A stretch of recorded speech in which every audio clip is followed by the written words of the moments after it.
Bonsoir à tous, nous sommes le 2 juillet 2020. Bonsoir une fois encore et bienvenue dans votre émission qui vous passe les informations sur la maladie à coronavirus tous les soirs dès qu'il sonne 21h10 sur votre antenne.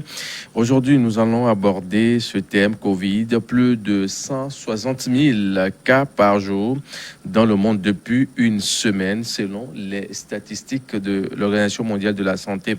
Le sujet, on va l'évoquer avec notre invité sur ce plateau, Dr Kokou Otobé, épidémiologiste, médecin de santé publique, directeur chargé de la planification et de la programmation. Bonsoir, docteur, et merci d'être là. Bonsoir, Mathieu. Alors, d'entrée de jeu, on a passé du confinement au déconfinement et le constat est clair aujourd'hui qu'on enregistre des nouveaux cas au jour le jour. Est-ce à dire qu'il faut reconfiner?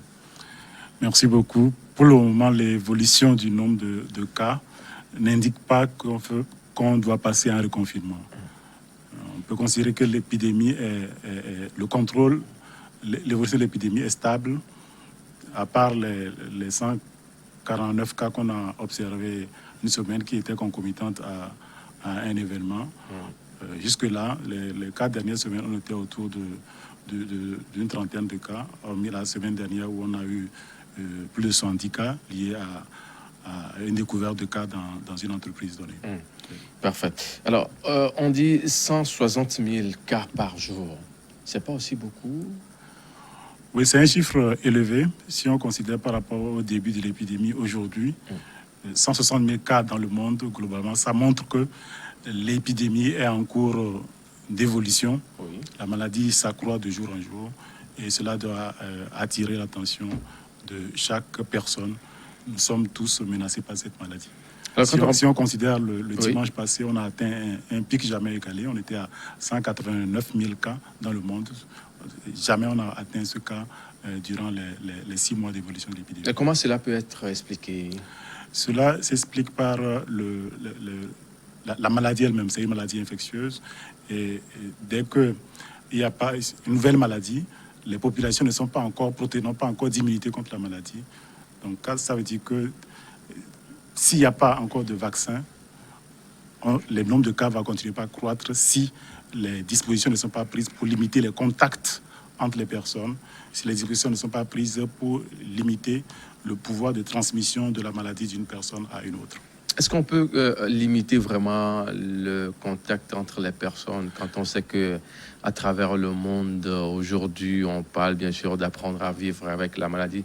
Est-ce qu'il veut dire que l'étape de confinement est conjuguée au passé? Nous ne pouvons pas le dire franchement. Si le nombre de cas explose, on peut être amené à reconfiner. Si le nombre de cas explose vraiment, on peut être amené à reconfiner les populations.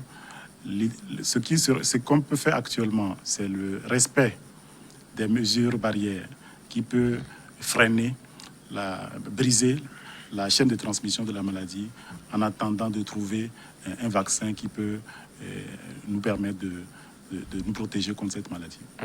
Le respect des mesures barrières, oui, mais si on essaie de jeter un coup d'œil sur les chiffres de ces dernières 24 heures, plus précisément aux États-Unis, on parle de plus de 50 000 de contaminations en 24 heures, que c'est beaucoup également. Le Brésil, Venezuela, ces 3 pays-là sont cités en pole position. Oui. Le principal moyen dans ces genres de maladies infectieuses, qui est nouvelle, qu'on ne connaît pas, ce qui peut permettre, c'est les mesures de confinement qui ont été prises. C'est limiter les contacts entre les personnes. La fermeture des écoles, des lieux de culte, le confinement strict ont permis de contenir la propagation de la maladie. Dès lors qu'on a déconfiné, les personnes bougent, cela augmente le risque de transmission de la maladie d'une personne à une autre. Si derrière, on ne respecte pas le port de masque, on ne respecte pas le lavage systématique des mains, la maladie va progresser dans la population. C'est-à-dire que c'est ça qui a contribué à ce fort taux de contamination dans ces pays-là, cités. Oui, ces pays-là, parce que dans ces pays, les États-Unis, on a déconfiné dans plusieurs pays. Dans les pays du sud des États-Unis, surtout, on a parlé d'une recrudescence de l'épidémie au Texas, en Floride, en Californie. Ce déconfinement-là a permis, les gens sont plus en contact et cela a permis l'éclosion, une nouvelle flambée de la maladie dans ces pays-là. Si nous revenons sur le continent africain, on prend l'Égypte, l'Afrique du Sud, le Nigeria, 3 pays aussi qui connaissent aussi ces genres de situations où le taux de contamination augmente au jour le jour. Dès le départ, c'est un constat qui demeure toujours amer. Hein? Oui, c'est la dynamique de l'épidémie qui l'explique. Hein. Dans une population où il y a beaucoup de personnes qui sont susceptibles de faire la maladie, s'il y a un nombre de cas, ça va générer d'autres cas secondaires et le cycle continue. Dès lors qu'on ne prend pas de mesures strictes, on n'applique pas de façon stricte les mesures barrières, le nombre de cas va continuer à augmenter. 3 à 4, voire 6 mois dans certains pays, on connaît plus ou moins déjà. Et cette maladie, comment est-ce qu'on peut expliquer aussi ce côté de la science où on n'a pas vraiment une précision sur comment vraiment venir à bout à cette maladie-là. On a comme impression qu'on évolue toujours dans un flou. Oui, c'est les maladies infectieuses, ces phénomènes de maladies infectieuses, la transmission est souvent liée à un hasard et cette transmission est complexe. Ce qui fait que les gens, on n'arrive pas à prédire de façon précise l'évolution que la maladie va avoir dans les prochains mois. Et les pays qui ont déconfiné, dès lors qu'on a laissé tomber ces mesures de restriction, on a vu qu'il y a eu une recrudescence des cas. Parce que dans la population, les gens, la majeure partie de la population n'a pas d'immunité contre la maladie et est susceptible de faire cette maladie s'il ne prend pas les précautions. Pourquoi on insiste assez sur le respect des mesures barrières? C'est ce qui peut permettre de contenir l'accélération de l'épidémie en attendant qu'on ait les moyens sûrs pour protéger contre cette maladie. Alors, au Togo, comment se présente justement la situation? Oui, au Togo, au jour d'aujourd'hui, nous avons 661 cas confirmés, 414 cas guéris, 235 cas actifs et 14 décès. Globalement, c'est les chiffres, mais si on voit la répartition géographique, la région Lomé commune et la région maritime, à elles se concentrent 70% de cas confirmés dans le pays. Donc, c'est dans cette partie que nous avons beaucoup plus de cas dans le pays. On parlait entre-temps aussi de Djarkpanga qui a encore enregistré de nouveaux cas. Est-ce que c'est vérifié? À quoi cela est dû? Donc on parle également du district sanitaire d'Afagnan. Le Bas-Mono, oui. En temps, on avait eu des cas dans le Bas-Mono liés à des gens qui sont revenus, des concitoyens qui sont revenus de l'extérieur. Oui. Et donc, il y a eu des cas par la suite. Donc, c'est les cas qui ont été confirmés. On a eu des personnes qui ont été en contact avec ces personnes-là qui sont devenues positives à leur tour. Mais au jour d'aujourd'hui, la situation, ça va. On essaie il faut reconnaître les collègues qui sont sur le terrain, qui font le suivi des contacts. C'est eux qui sont la cheville ouvrière, qui font l'essentiel du boulot. C'est eux qui arrivent à investiguer et à identifier les personnes qui ont été en contact avec les cas et permettre de les suivre et de les tester par après pour voir s'ils sont positifs, les isoler, les mettre sous traitement. Alors, vous l'avez eu à souligner il y a un instant que c'est Lomé et Golfe qui enregistrent beaucoup plus de taux de contamination avec près de 70%. Qu'en est-il bien sûr de la savane, plus précisément de la ville de Dapan? Savane, au niveau de la région de Savane, nous avons une cinquantaine de cas. Oui. Une cinquantaine de cas. C'est ce que nous avons actuellement. Non, c'est pas aussi alarmant. Hein. C'est pas aussi alarmant. C'est de la norme. On ne peut pas dire un cas supplémentaire, c'est un cas de trop. Ce que nous voulons, ce que nous aurions souhaité, c'est qu'il n'y ait pas du tout de transmission dans la population, qu'on arrive à contenir, que l'épidémie s'éteigne. C'est ce qu'on aurait souhaité. Parfait.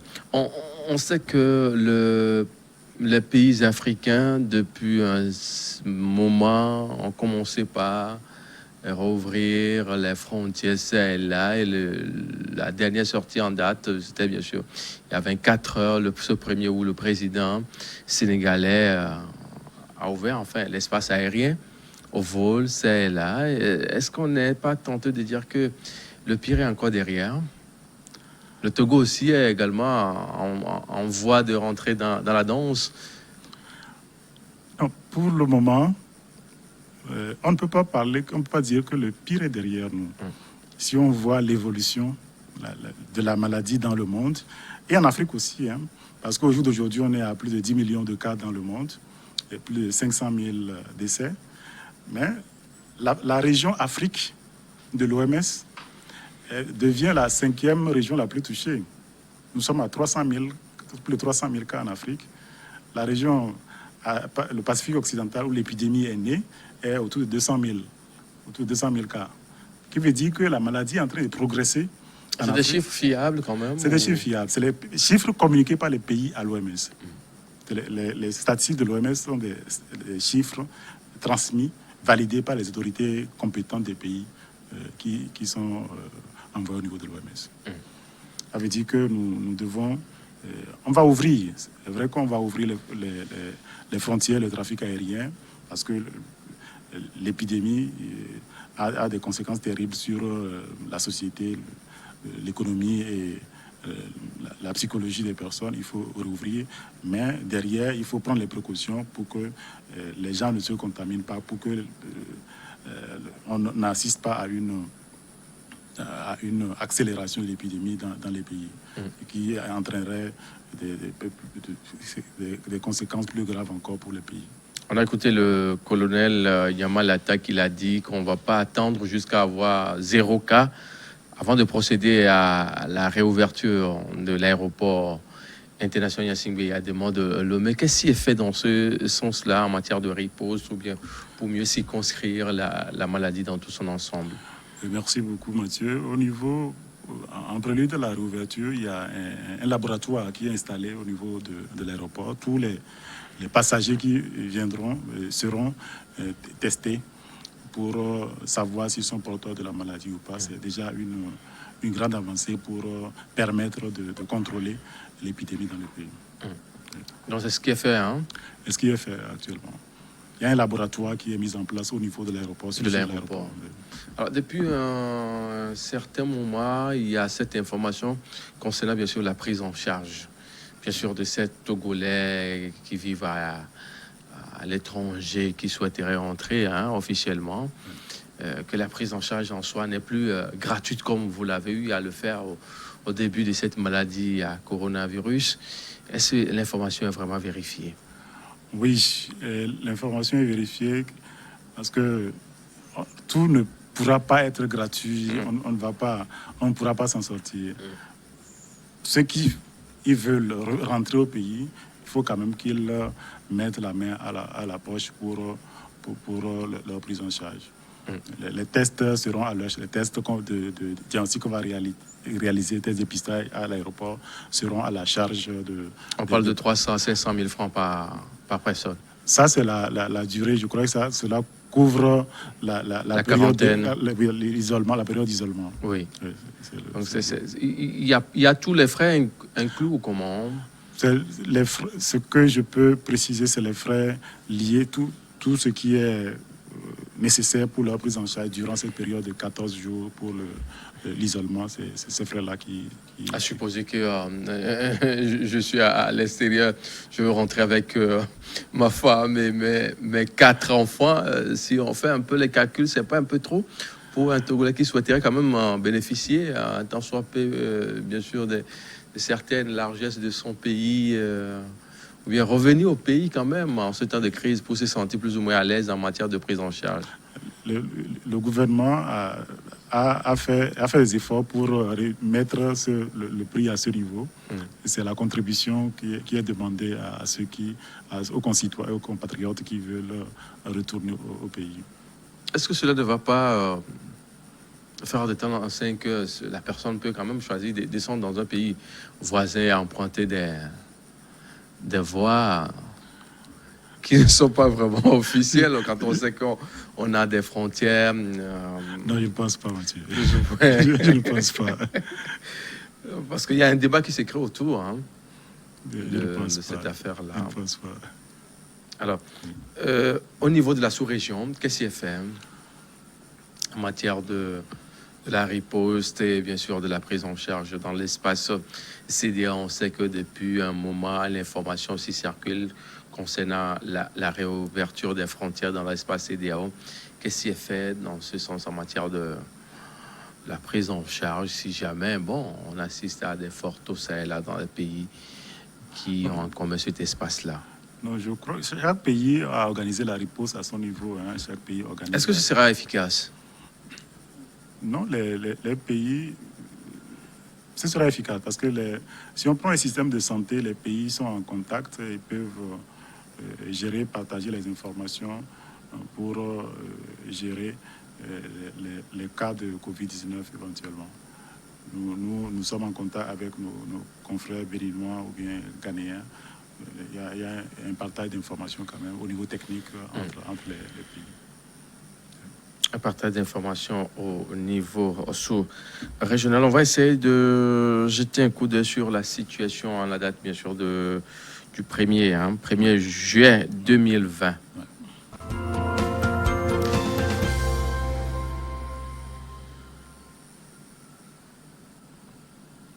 À la date de 1er juin 2020 au Togo, nous avons 233 cas actifs avec 414 cas guéris, de personnes guéries, 14 décès, 661 cas confirmés au total, 31 274 nombre total de tests effectués sur toute l'étendue et territoire national pour 8,58 nombre de cas par 100 000 habitants. Voilà un peu des précisions qui sont maintenant apportées à ces chiffres-là. Un petit détail sur ces chiffres. 11 des 510 personnes testées sont positives, portant le nombre total de cas positifs à 661.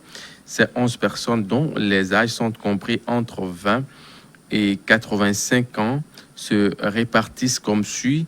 6 cas parmi les contacts, 5 hommes dans le district 1 à Lomé et un homme à Dapan dans le district de Thône. 3 cas parmi les voyageurs, un homme dans le district 1 à Lomé, une femme et un homme à Notchen dans le district de Haro. 2 cas parmi les suspects et une femme dans le district 2 à Lomé et une femme dans le district 4 à Lomé. 12 nouveaux guéris ont été enregistrés, portant à 414 le nombre total de patients guéris de Covid-19 au Togo. Dans ce chemin présenté, le seul milieu ou la seule région qui a été épargnée, Haro, est finalement contaminée. On a 2 nouveaux cas. Oui. On parle d'une femme et d'un homme dans le Haro. Voilà un peu. Oui, cela prouve à suffisance que le virus circule dans le pays. Avant, le district Haro n'avait pas de cas, ce qui nous inquiétait.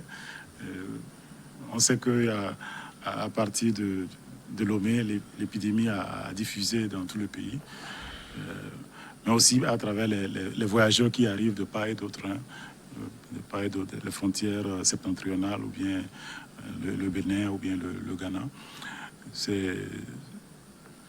Cela nous prouve que le virus circule activement dans le pays et que nous devons être assez vigilants pour nous protéger contre cette maladie grave qu'est le Covid-19. Alors, quand on parle bien sûr des 160 000 de personnes contaminées dans le monde en 24 heures, le Togo aussi n'est pas épargné. Quand on essaie également de jeter un coup d'œil sur ce schéma qui a été présenté, bien sûr, de la situation au Togo, on peut parler aussi de la réouverture des espaces de joie. On a assisté quand même à une foule le week-end dernier au niveau de la plage, au niveau des bars et autres. Est-ce qu'il ne faut pas redéfinir carrément la stratégie sur ces différents points-là afin de mieux circonscrire le mal? Oui, c'est pertinent votre question. Il faut déconfiner, ouvrir les choses, mais il faut aller pas à pas. Il faut aller de façon progressive pour qu'on ne perde pas tout ce que nous avons fourni des efforts pour arriver à ces résultats que nous avons obtenus. Si on voit dans les bars, il faut prendre les dispositions pour ne pas exposer les personnes, nos concitoyens à cette maladie. Parfait. On va commencer par prendre quelques questions posées par les téléspectateurs. Une question, la toute première, bien sûr, nous dit « Ce qui suit, bonsoir au plateau. Qu'est-ce qui est fait aux élèves contaminés au Togo, aux enseignants de ces écoles et puis aux camarades de ces élèves ?» D'accord, merci beaucoup. Il y a des directives nationales en matière de prise en charge de la maladie à coronavirus. Donc les personnes contaminées sont prises en charge, sont en isolement et sont prises en charge. Les personnes qui ont été en contact avec ces personnes sont suivies et doivent respecter certaines mesures également. Donc c'est les directives nationales qui s'appliquent à toute personne qui est testée positive à la maladie. Il n'y a pas de conditions particulières mises en place pour les élèves. Merci. Alors, la deuxième question dans cette série de questions-réponses, on la prend. Bonsoir. Si un homme qui a la maladie de Covid-19 peut se contaminer par sa transpiration,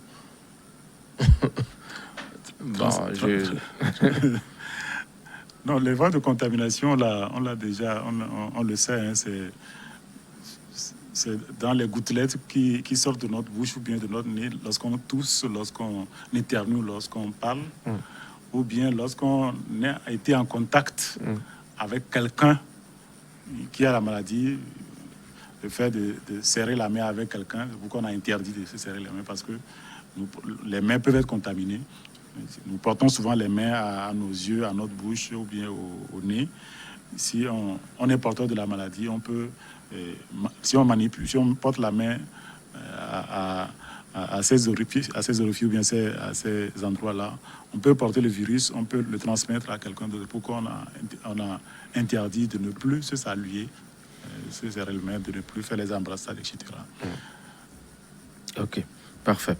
Une nouvelle question. Bonjour, docteur, s'il vous plaît. Est-ce vrai que le port du masque diffère d'une personne à une autre selon qu'on est malade ou pas? J'ai des amis qui renversent les leurs avant de les porter, comme quoi ils ne sont pas malades alors qu'ils n'ont fait aucun test.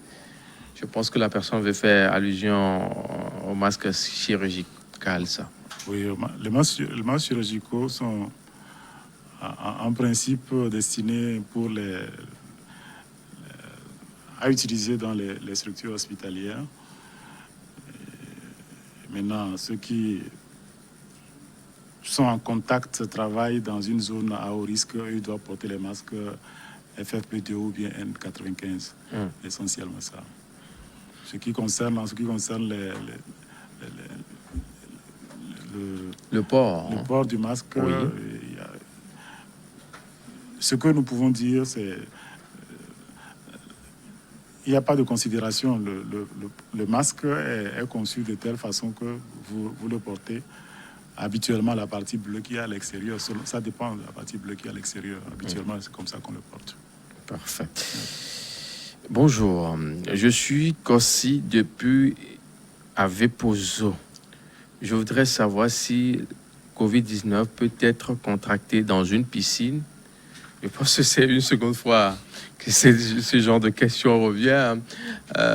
Est-ce que c'est possible d'attraper la maladie à coronavirus dans une piscine? Je pense que la personne qui a posé la question... Non, là, ce n'est pas possible. Ce n'est pas possible. Donc, la maladie à coronavirus n'est pas contaminable par les eaux de piscine. Dans les eaux de piscine, non. Bonsoir, je voudrais savoir si Covid-19 ne peut pas être transmis par la mouche. La mouche? Oui. Mouche? Non. Ok. Bonsoir, messieurs. De retour à la maison, je parle bien sûr de nos enfants. Voilà ce que le téléspectateur a écrit de l'école. Est-ce qu'il faut les désinfecter avant qu'ils n'entrent à la maison? Non, ce qui est conseillé, l'enfant revient de l'école, il doit se laver les mains à l'eau au savon. Est-ce que c'est le geste basique à faire, ça? Le constat, peut-être, c'est le fait où les enfants, juste après la sortie, laissent de côté un temps soit peu le port du masque et la mise en pratique de certains gestes barrières devant les éloigner de cette maladie qui a amené peut-être le parent à poser cette question. Non, c'est le lavage. Arrivé à la maison, l'enfant se lave les mains, se débarrasse de ses effets. Il peut prendre sa douche, mais on ne peut pas parler de désinfection aux enfants. C'est le lavage des mains qui est le geste le basique à faire. Bonsoir, messieurs. Bonsoir, Mathieu. Je voudrais savoir le pourquoi certains grands débits de boissons foutent du... Bon, je pense que le téléspectateur fait allusion à ces points de vente de boissons de la capitale. Il a cité certains lieux ici. Il parle du boulevard Jean-Paul II, le Grand Contournement, et puis il dit la zone de Agua de Lyon. Agua de Lyon, oui.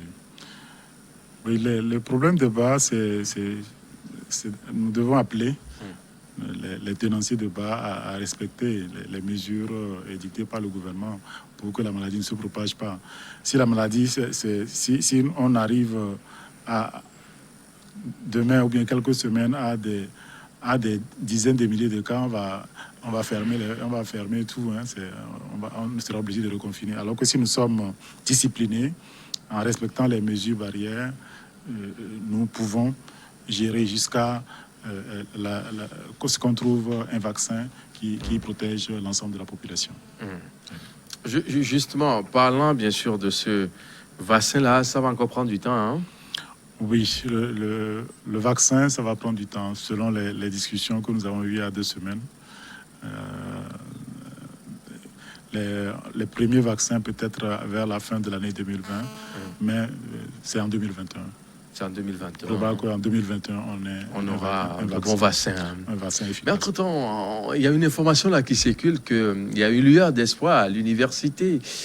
Une commission qui est à l'université de Lomé qui s'attelle pour nous trouver quelque chose de potable, qu'il y aura des essais qui seront faits d'ici peu au Togo pour tester certaines prouesses réalisées celles-là. Oui, j'ai appris qu'il y a 4 médicaments, dont un qui est prometteur. Attendons de voir ce que les essais vont donner. Mais moi je dirais, tempérons nos enthousiasmes. C'est seul un vaccin qui peut nous aider à vraiment protéger efficacement la population contre une maladie infectieuse telle que le coronavirus. Que le coronavirus. Merci beaucoup pour ces mises au point. Bonjour, je suis Kossi depuis Sagbado. Kossi Atisso depuis Sagbado. Je voudrais attirer l'attention des premières autorités sur ce qui se passe au niveau de nos frontières avec le Ghana. Il y a un aller-retour en fait inédit. Ce qui veut dire que la frontière à ce niveau n'est pas vraiment fermée. Hein? Fermée officiellement, mais officieusement, il se passe beaucoup de choses.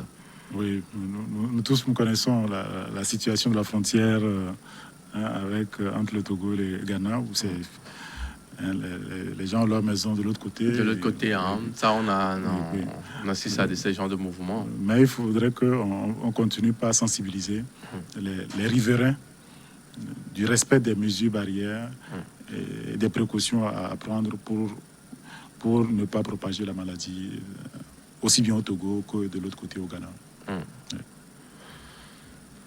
Salut, je pense que la mise en application des mesures barrières doit être de mise, car à la sortie des cours, nos enfants ne pratiquent plus ces mesures. Pour preuve, j'ai emprunté la voie qui mène du contournement au grand marché de Regina. Oui, il y a une école sur cette voie. Bon, il a cité le nom de l'école dont j'étais. Le nom. Et ces élèves, on a comme impression qu'ils vivent dans un autre monde. Oui, nos enfants, il faut que nous continuions par les encourager à porter le masque. Leur vie en dépend, aussi bien en classe qu'à la sortie, il faut le mettre, surtout qu'ils sont entre camarades, ils discutent entre eux, ils doivent nécessairement mettre le masque pour ne pas se contaminer. Pour ne pas se contaminer. Messieurs, les parents d'élèves, c'est également l'occasion d'attirer l'attention des uns et des autres. Hein, qu'il ne suffit pas de dire à l'enfant de mettre le masque pour aller à l'école le matin et de ne pas vraiment s'occuper de ce qui le concerne et rentrer à la maison sain et sauf. Absolument, absolument, parce que ce que le téléspectateur a dit est vrai. Quand on voit les élèves de leur retour d'école, la plupart ne mettent pas les masques. Bonjour, je vous écris depuis Tokpli, une localité située à la frontière avec le Bénin. Il y a des allers-retours également à notre niveau où les premières autorités font de leur mieux, mais ça ne va pas.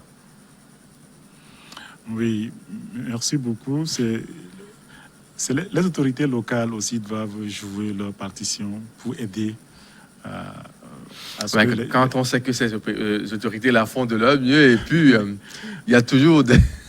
Oui, la question est essentielle parce que si on prend le Bénin à côté, le Bénin a plus de 1100 cas, environ 1200 cas aujourd'hui. Donc, la maladie, le virus circule activement aussi. Surtout avec le Nigeria qui a un fort taux, l'aller-retour avec le Bénin, c'est vite fait. Le deuxième pays le plus touché en Afrique. Le plus touché en Afrique. Donc, on déverse un peu sur le Bénin. Le Bénin aussi contamine, les gens se contaminent et déversent un peu sur le Togo, peut-être. Absolument. Il faut renforcer la surveillance, aussi bien le côté immigration, mais le côté sanitaire. Il faut que les équipes qui sont au niveau des frontières travaillent efficacement pour le suivi de tous ceux qui entrent sur le territoire, ils soient bien suivis pour détecter les cas probables qu'il y aurait parmi ces compatriotes qui rentrent dans le pays. Merci beaucoup, docteur Otobé. On va encore prendre quelques nouvelles. Salut, je suis Monsieur Nyawame. Nyawame, je vous écris depuis Lomé, mais je suis de la préfecture de Kloto. Et je voudrais attirer l'attention des premières autorités sur ce fait qui se passe à de certains endroits dans notre localité. Des flux aller-retour, des contacts inédits entre les populations des localités environnantes avec le Ghana. Ce qui veut dire que également on doit redoubler de vigilance sur la mise en pratique, bien sûr, de ces mesures à de certains niveaux du pays, parce que c'est la plupart des questions, des suggestions, des recommandations posées, celles-là, viennent des personnes dans ces régions-là. Parce que quand on parle également de Kloto, oui, on sait qu'il y a une forte communauté ghanéenne qui vit également dans le Togo. Oui. Et de l'autre côté, des Togolais aussi qui vivent également dans le Ghana. Quand on prend la localité de Clomagnondi, Yéviépé, Kwadapé, Ouomé, et Agripatodji et ses consorts, on sait que des gens font des allers-retours. Il faut qu'on arrive également à mieux circonscrire cette zone-là. Oui, c'est sensibiliser les riverains des frontières, aussi bien les riverains des frontières, pour respecter les mesures barrières d'abord et puis prendre les dispositions, ceux qui entrent, pouvoir les suivre pour détecter la maladie au cas où ils l'ont. Il va falloir que les gens soient vraiment aussi conscients parce que ça ne sert à rien de négliger. Ça ne sert à rien de négliger. La maladie est là et circule dans le pays. Il faut que chacun de nous soit responsable pour ne pas contracter la maladie, comme on dit. Parfait. Je saisis bien sûr cette occasion pour attirer l'attention des premières autorités de cette localité. Quand on parle bien sûr de Kloto Ouest, on est un peu vers le Ghana. Et le préfet de Kloto, M. Kokou Hassan, doit essayer de revoir la riposte dans sa zone avec... il y a un chef là, Togwe Djedo, je pense bien c'est le nom ça.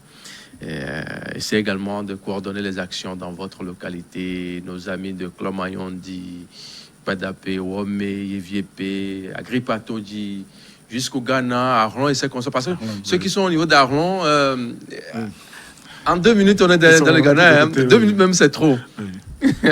c'est délicat, les frontières en Afrique. C'est délicat. On va évoluer avec de nouvelles questions. Bonjour, je voudrais savoir ce que signifie Covid-19. Il y a des gens qui... Covid-19... c'est un acronyme, c'est en anglais, Coronavirus Disease 19, relatif à 2019. Oui. Donc, Coronavirus Disease, et c'est une maladie qui est sortie en 2019. Oui. Donc, si c'était en 2020, on aurait dit Corona 20. Covid-20. Voilà. Oui. Donc, je pense que c'est clair pour le téléspectateur qui souhaiterait avoir d'amples informations par rapport à cette maladie.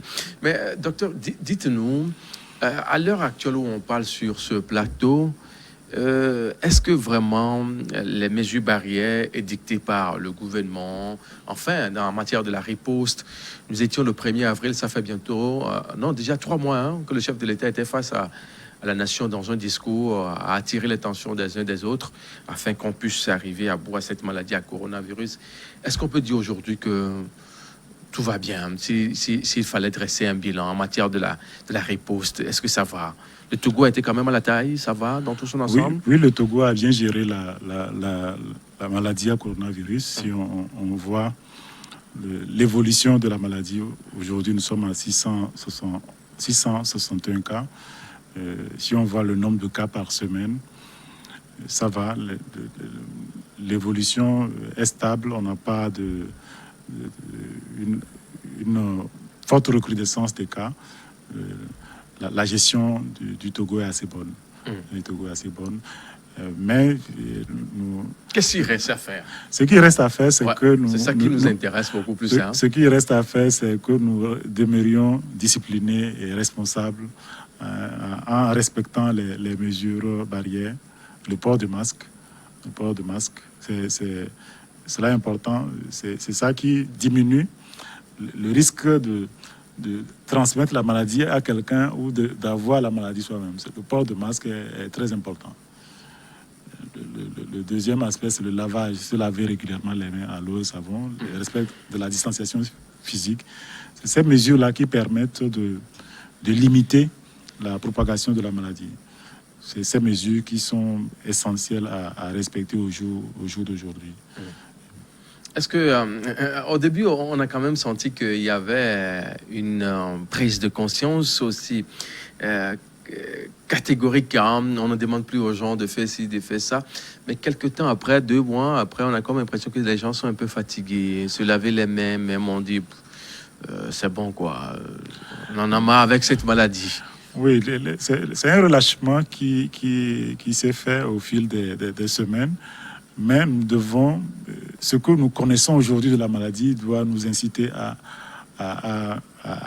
rester rigoureux envers nous-mêmes, à continuer par appliquer ces mesures barrières. On a l'exemple des autres pays, hein, les pays qui ont le mieux géré la crise, c'est le respect des mesures barrières. Si on prend la Corée du Sud, c'est les pays qui respectent le port de masque partout, tout le monde porte.